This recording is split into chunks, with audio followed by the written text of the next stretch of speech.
At UMC, access to your health care is only a call away. Dial 74-NURSE for free, instant medical advice from experienced and trusted UMC nurses. 24 hours a day. Learn more at umchealthsystem.com.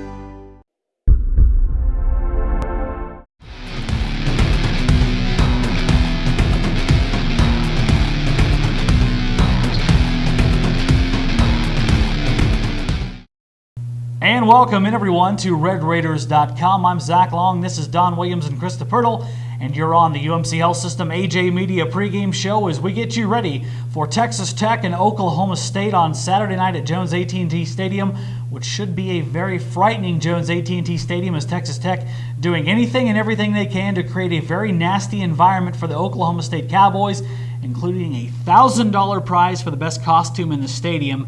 That's putting your money where your mouth is, Don, but we know the last couple games against the Oklahoma State Cowboys, that has been scary for the Texas Tech Red Raiders. Yeah, particularly that one a couple of years ago when it's Oklahoma State 66, Texas Tech 6. So, and actually the Cowboys are trying to beat Tech, becoming the first team since Nebraska back in between 1994 and 2000 to beat Tech 3 times in a row in Lubbock.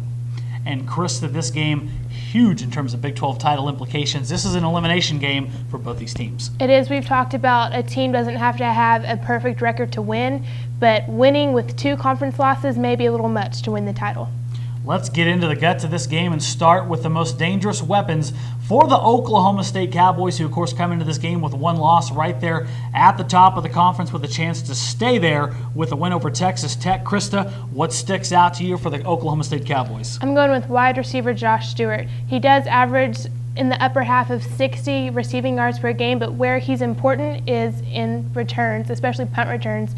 He's tied for first in the nation with 2, taken all the way back for touchdowns. In fact, he has 1 for 95 yards, which is the longest in Big 12 Oklahoma State school history and the longest return this year for college football. And he's gotten hotter as the games have progressed. He's having more success in that special teams game over the last few weeks. Don, what concerns you about Oklahoma State? I would say, the hottest guy right now might be Desmond Rowland, the running back. I mean, just out of nowhere last week, gets 26 carries and goes for 219 yards and 4 touchdowns, which was that is the high for a Big 12 running back this season, both in yards and touchdowns. And when you consider what happened to Texas Tech last week at Oklahoma, getting popped for 277 on the ground and more than 200 of that in the second half, then I'm thinking Desmond Rowland, coming off of what he did last week, is a big concern for Tech. And they have a deep stable of running backs. It just happens to be that he is the hot hand right now. Yeah. Jeremy Smith is kind of their touchdown maker guy. He's like 7th in Oklahoma State career history, or 7th in Oklahoma State history with 33 career rushing touchdowns and has 8 of them this season. So you're right, they do. It is more than just Desmond Rowland out of the backfield. Let's go ahead and look at how these teams can win this football game. We'll start first with how can Oklahoma State win this game. Krista, what do you see? I'm going to say that they're going to have to go vertical to beat Tech. And Matt Wallerstedt said in the Monday press conference that he was frustrated with his team giving up the big plays. Against OU, they gave up 279 yards of plays, 15 yards or more, when just the regular plays were only 297 yards. So Texas Tech defense cannot let anyone get by him. And not a far-fetched thing to think about those big plays. Clint Shelf, who's now back into the starting role for Oklahoma State, he lit Texas Tech up pretty handily last year in Stillwater, but a different composition to those quarterbacks this year for Oklahoma State. They've struggled just a little bit. Don, what do you see as a method for the Cowboys to win this football game on Saturday in Lubbock? I kind of go a little bit the opposite of Chris. I think the way, if you're Oklahoma State, you're coming into a hostile environment on Saturday night, I think the way that they win this game would be ball control, which is taking the ball, running it effectively, putting together long, sustained drives, and quieting that Texas Tech crowd that wants to be so into it, so much of a factor, which they can be. But the Cowboys, as we mentioned, they have weapons to run the football, and they're also a team that, to me, more than any maybe in the conference over the last 10 years or so, they're very much, they use a whole lot of play action. Once they establish that running game, then the quarterback will fake the handoff, bootleg it out, and then go throw a pass to the tight end that just breaks your back. So I think that's a way for Oklahoma State to win. Trying to use a little bit of that formula that their cross-state rival Oklahoma used last week to beat the Red Raiders, keep it away from them, and they can't score. On to Texas Tech and how they win this football game. Krista, how do the Red Raiders win? I'm going to say it's won in the trenches. Tech's front three, front seven, even on defense, are really solid this year. But Oklahoma State, their offensive line, in 6 out of 7 games, they've used a different lineup each time. So I think that their continuity is a little shaky, but faced with Kerry Hyder and his crew, it's going to be a rough night if they can't hang on. Don, they used a lot of tricks and treats out of the old offensive playbook last week. What do you see as the method here that Texas Tech has to use to win this particular game? I'll go away from the X's and O's and talk about just capitalizing on the atmosphere. You know, with the way the TV deals are configured this year, there are all those 11 a.m. time slots, and Tech is going to have 4 11 a.m. games this season. What they don't have is 6 o'clock Saturday night home games, hardly anymore. This is only, the second one in conference play this season. They had TCU, and that was a Thursday night home game. So this is their only Saturday night conference home game this season.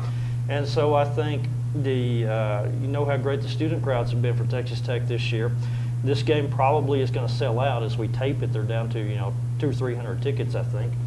And so the stadium is going to be full, and the student crowd is really electric, and Texas Tech needs to capitalize on that. Really gin up the adrenaline, and play lights out, get fired up on defense, and all those things. Take advantage of that atmosphere. Don, you've been around it longer than I have. I've been here about 6 years. One of the worst places to play in college football and in the Big 12 Conference, Lubbock, Texas, on a 6 p.m. kickoff on a Saturday night. Just a completely different environment inside that stadium. Yeah, particularly when there's something on the line, when there's high stakes and the team is really playing for something. And this is something that we probably haven't seen, I think, to this extent, maybe since maybe 2008. You think? Is that accurate to say? I think that Texas game in 2008. I don't know if it'll be the exact same environment, but I think you're going to be flirting with that environment. I'm excited for someone like Krista to get to see this, because it is one of those unique environments. You don't think it's a huge stadium. It becomes much more frightening on a 6 p.m. kickoff on a Saturday night. Particularly when you got 6-1 versus 7-1, and 2 teams in the hunt for a conference title. Big stakes indeed. And when we come back from a commercial break, we're going to get down to the meat of picking that game between Texas Tech and Oklahoma State. You're on the UMC Health System AJ Media pregame show. Complete coverage of Texas Tech football on your iPad. Download the Game Day app from AJ Media. Full coverage of each game with in-depth stories and videos. Find rosters, depth charts, and stats to get you ready each week.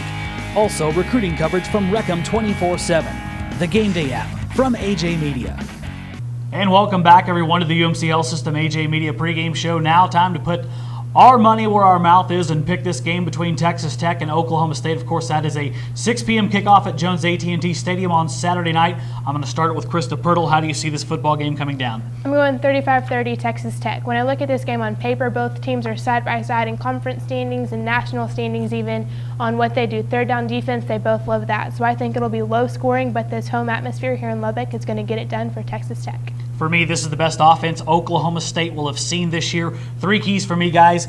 Finish inside Oklahoma State territory, absolutely imperative for the Red Raiders. Stop or limit the Oklahoma State running game to keep the ball back to your offense, and don't turn over the football. If they do enough of those things, they win the game. If any of those fault in a high region, Oklahoma State will win this game on Saturday night in Lubbock. However, I think Texas Tech does enough of those 3 key factors to get out of here with a win. I got a low-scoring game, a tight one, Don. 34-28 Texas Tech. I think we all see it the same way. I got Texas Tech 37-31. This is, to me, 2 evenly matched teams, very closely matched. And I think it's one where you pick the home team. If this game were being played in Stillwater, Oklahoma on Saturday night, I'd pick Oklahoma State.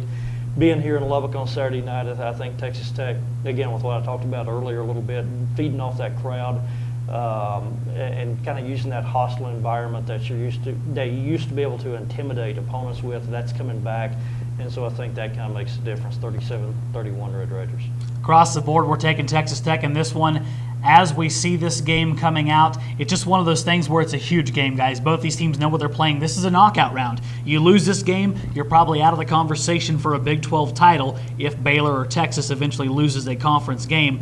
This is a big one, Don.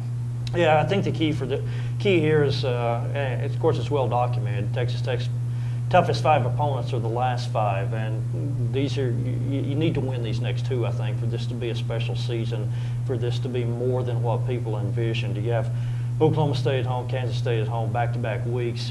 Baylor is on a roll. That's going to be a tough game in Dallas. I think it's going to be tough to beat the Longhorns in Austin, particularly with their running game. So you need to, I think, kind of seize the moment, strike while the iron is hot. And again, we talked a little bit this week to some seniors about this is your last Saturday night home game in Jones Stadium, because the one next week is an 11 a.m. game. So I think these guys are going to be really fired up. And again, these next two are the two that you need to get for this to be a really good season. And Krista, we've kind of picked up on it this week that some of the old school Texas Tech fans are watching this, and after that loss to Oklahoma, they're going, uh-oh. They're waiting to see if this team could collapse like some past teams have under Tommy Tuberville. They don't want to see that happen, but this game is key as an indication of how they will finish the year. I don't think they're going to. I think this team is more resilient than they have been the past 2 years, and I think your key to that is the Oklahoma game last week when Tech was down, 21-7, fought back with 17 unanswered points. That right there showed you that this team is not going to just lie down and cry. They're going to come back and fight, and that's what these guys have been saying all week, and they are pumped up for this game. I don't know about you guys, but what frightens me is that they're going to give $1,000 to the best costume in that stadium, and God bless these Texas Tech fans. They're some of the more creative little critters that I've ever been around, Don. I'm a little frightful of what someone might do to earn that $1,000. Yeah, we talked a little bit this week about the creativity and the genius of Cliff Kingsbury they showed on Saturday with all the trick plays against Oklahoma that worked successfully. And I think on Sunday then we saw more creativity and genius from Cliff Kingsbury, and that he sends out on Twitter, I don't remember word for word what it was, but Texas Tech students get out, make Jones Stadium a great environment, costumes encouraged, and the cash prize for best costume. Cliff, again, he knows what the stadium can be like on a Saturday night, and he sort of starts the week by setting the bar. And he's just like Mike Leach. They'll listen to him. I have no doubt about that, Krista. What have they been saying all week? Tapping into their inner workaholics. Let's get weird, right? Absolutely. And Oklahoma State guy actually mentioned that in their press conference on Monday. But I'm more interested in, is Don going to dress up? I'm not capable, I don't think. You know what? He's actually telling the truth. I think that is an actual honest-to-God answer from Don Williams. How about this? I can come in as a 1980s era sports writer. Does that require you to do anything different? I might have some of that costume in my closet. I guarantee you he does. And the media guides to go with it. That's right. Should be a heck of an environment on Saturday night for Texas Tech and Oklahoma State. We're looking forward to it, and we hope you are too. We've got a lot of other good products online right now. Of course, Don versus Twitter, and then our topics discussion with Chris Purtle coming up here tomorrow. And, of course, we'll get you locked in on Saturday for the big one between Texas Tech and Oklahoma State. Be sure and join us after the game over at LubbockOnline.com and RedRaiders.com for full coverage of Texas Tech football. That's going to wrap up this episode of the UMC Health System AJ Media pregame show. That's Don Williams and Chris Purtle. I'm Zach Long, and this is RedRaiders.com.